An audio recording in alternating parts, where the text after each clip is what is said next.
Entramos hoy en una fiesta litúrgica importante también en el calendario cristiano, que es la solemnidad de la Santísima Trinidad. Esta solemnidad, esta fiesta, se celebra después del domingo de Pentecostés y tiene una historia pues un poco compleja. Costó entrar en la liturgia romana. Al principio se celebraba en la región de la Galia y de Hispania. ¿Por qué? Pues porque eran regiones donde el arrianismo y todas esas herejías que cuestionaban la Trinidad, el dogma trinitario, pues estaba muy afianzada. Entonces había que establecer una fiesta, una memoria, al menos, donde ese dogma tuviera una celebración y una explicación, digamos, más cercana al pueblo.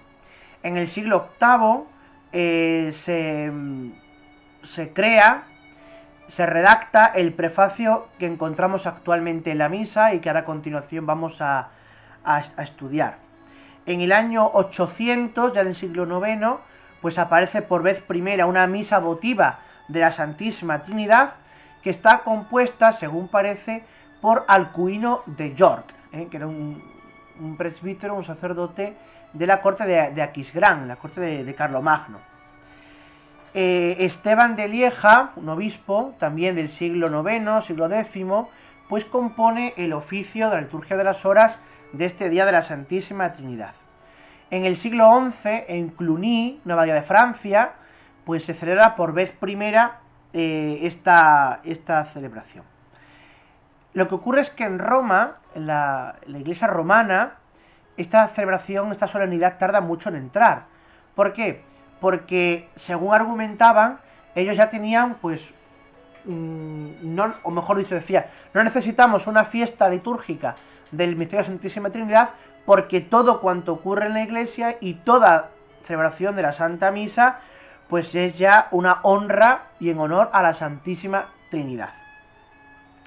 Pero 2 siglos después, en el año 1334, el Papa Juan XXII, pues admite la celebración de esta fiesta, y además no solamente la admite para la Iglesia romana, sino que la hace extensiva para toda la Iglesia universal, fijándola en la fecha actual, el domingo inmediatamente después a Pentecostés.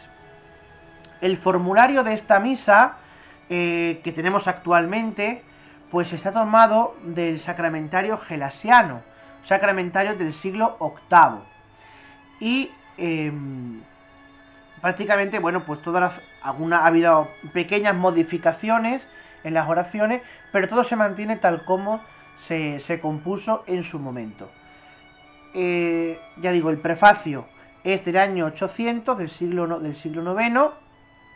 Y bueno, vamos a entrar ahora un poquito pues en este formulario litúrgico para ver qué celebramos el domingo de la Santísima Trinidad. Antes de nada, apuntar simplemente a que esta fiesta, pues como ya sabéis, recoge ese misterio del Dios uno y trino. En la Santísima Trinidad, en el dogma trinitario, tenemos que diferenciar varios aspectos. El primero es la unicidad, es decir, Dios es uno por esencia y es uno por realidad. Es uno por esencia, es decir, Dios no hay muchos dioses, no es un politeísmo, sino que Dios es uno. Pero ese Dios establece relaciones de amor consigo mismo, en su vida íntima, en su vida divina, y de esas relaciones de amor surgen pues las tres personas divinas: Dios Padre, del cual procede, o mejor dicho, que engendra al Hijo, y del amor que se tienen el Padre y el Hijo, pues surge, procede el Espíritu Santo, que son las tres divinas personas. Por tanto, la Trinidad decimos que es el misterio de Dios uno y trino, un solo Dios verdadero, uno por esencia, porque las tres divinas personas comparten la misma esencia, comparten la misma gloria, comparten la misma divinidad, no hay diferencia entre ninguna, no hay una diferencia de grado, el Padre no es superior al Hijo, ni el Hijo es superior al Espíritu Santo, ni el Espíritu Santo es una ayuda auxiliar del Padre y del Hijo, no, sino que los tres poseen una coigualdad de esencia, una coigualdad en su divinidad, pero que por las relaciones que se establecen entre ellos, pues se distinguen entre las tres divinas personas. Poniendo un ejemplo, el problema de los ejemplos de la Santísima Trinidad es que nunca son ejemplos completos, porque la Santísima Trinidad, bueno, pues aunque el misterio humano, ¿verdad?, se puede entender desde ellos, pero la Santísima Trinidad siempre guarda pues una diferencia con nosotros, porque una cosa es Dios, que es incomprensible, y otra cosa somos nosotros. Pero bueno, voy a ponernos un ejemplo para que entendamos esto de la Santísima Trinidad. La naturaleza divina vendría a ser como la naturaleza humana, es decir, la naturaleza humana la compartimos todos somos humanos, pero dentro de esa naturaleza humana hay algo que nos individúa, que nos hace únicos y singulares, ¿verdad?, que nos distingue por personas. Y esas personas nos reconocemos como tales en cuanto que podemos relacionarnos con los otros. Por tanto, hay una única naturaleza humana compartida en igualdad por todos nosotros, pero que nos diferencia unos de otros en virtud de esas relaciones humanas que podemos establecer. Pues lo mismo, yo digo, salvando la distancia, la diferencia que hay entre Dios y nosotros, podemos hablar de la Santísima Trinidad. Hay una única naturaleza divina, una única esencia divina, pero las relaciones que se establecen entre Padre, Hijo y Espíritu Santo son relaciones de amor, son las que nos distinguen, les distingue como personas. Vamos a entrar ya en el formulario litúrgico. Bueno, pues tendremos como una antífona de entrada, que vendría a ser el canto de entrada. Bendito sea Dios Padre y el Hijo unigénito de Dios y el Espíritu Santo, porque ha tenido misericordia de nosotros. Bien, es una antífona pues también del siglo VIII, como la mayoría de las antífonas del misal del siglo VIII. La oración colecta, que es la primera oración con la que se abre la misa. Dios Padre, tenemos la primera persona, paternidad, que al enviar al mundo la palabra de la verdad, la segunda persona, Jesucristo, palabra de la verdad, que es enviada al mundo por deseo del Padre, por decreto del Padre, y el Espíritu de la santificación, tenemos aquí la tercera persona.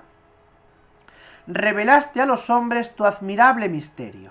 La Trinidad con misterio que se revela progresivamente en las páginas de la Escritura a los hombres. Concédenos, al profesar la fe verdadera,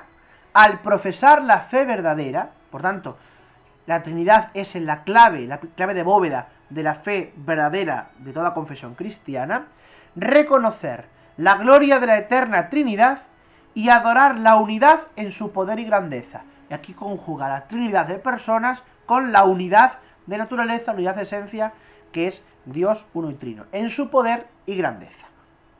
La oración sobre las ofrendas, decimos, por la invocación de tu nombre, santifica, Señor y Dios nuestro, estos dones de nuestra docilidad, y transfórmanos por ellos en ofrenda permanente. Por la invocación de tu nombre. Aquí parece, ¿verdad?, que estuviéramos invocando al nombre de Dios, y efectivamente es así, pero la oración nos hace una especificación, y esa especificación es, la santifica, Señor y Dios nuestro. Es decir, aquí la oración se está dirigiendo al Espíritu Santo, que es el santificador y el que hará que lo que es pan y vino se conviertan en cuerpo y sangre, alma y divinidad de Jesucristo. La oración final de la misa dice, Señor y Dios nuestro, que la recepción de este sacramento y la profesión de la fe en la Santa y Eterna Trinidad y en su unidad indivisible nos aprovechen para la salvación del alma y del cuerpo. Es decir, la confesión de la verdadera fe y la recepción del sacramento son los vínculos de amor y de caridad que nos unen con Dios y nos pueden hacer gozar de la eternidad. Vamos a entrar ahora ya en lo que es la joya de la misa, que es el prefacio de la Santísima Trinidad. Dice así: en verdad es justo y necesario, es nuestro deber y salvación, darte gracias siempre y en todo lugar, Señor Padre Santo, Dios Todopoderoso y Eterno. Y ahora viene el nudo. Que con tu Hijo unigénito y el Espíritu Santo, no olvidemos que nos dirigimos a Dios Padre, ¿vale? Que con tu Hijo unigénito y el Espíritu Santo eres un solo Dios, un solo Señor, no en la singularidad de una sola persona, sino en la Trinidad de una sola naturaleza. Es decir, Dios no es una persona, sino una sola naturaleza, pero hay una Trinidad dentro de esa naturaleza que le hace tres personas distintas, Padre, Hijo y Espíritu Santo. Y lo que creemos de tu gloria, de la gloria de Dios, del un Dios uno, del Padre, porque tú lo revelaste, lo afirmamos sin diferencia de tu Hijo y del Espíritu Santo. Es decir, Hijo y Espíritu Santo, las otras dos divinas personas, poseen la misma gloria que el Padre. De modo que al proclamar nuestra fe en la verdadera y eterna divinidad, naturaleza divina, adoramos tres personas distintas de única naturaleza e iguales en dignidad, de la única naturaleza divina que es la unidad de la Trinidad, a quien alaban los ángeles y los arcángeles, los querubines y serafines, que no cesan de aclamarte diciendo a una sola voz. Y ahora comenzaría el santo. Bueno, luego la antífona de comunión: como sois hijos, Dios envió a vuestros corazones el espíritu de su Hijo que aclama Abba Padre. Es una fórmula tomada de la carta del apóstol San Pablo a los Gálatas, Gálatas 4, versículo 6, donde, bueno, pues se concentra también ese misterio trinitario. Pues nada, que llevamos esta solemnidad, esta fiesta, pues con gran amor y con gran confesión de fe al Dios uno y trino.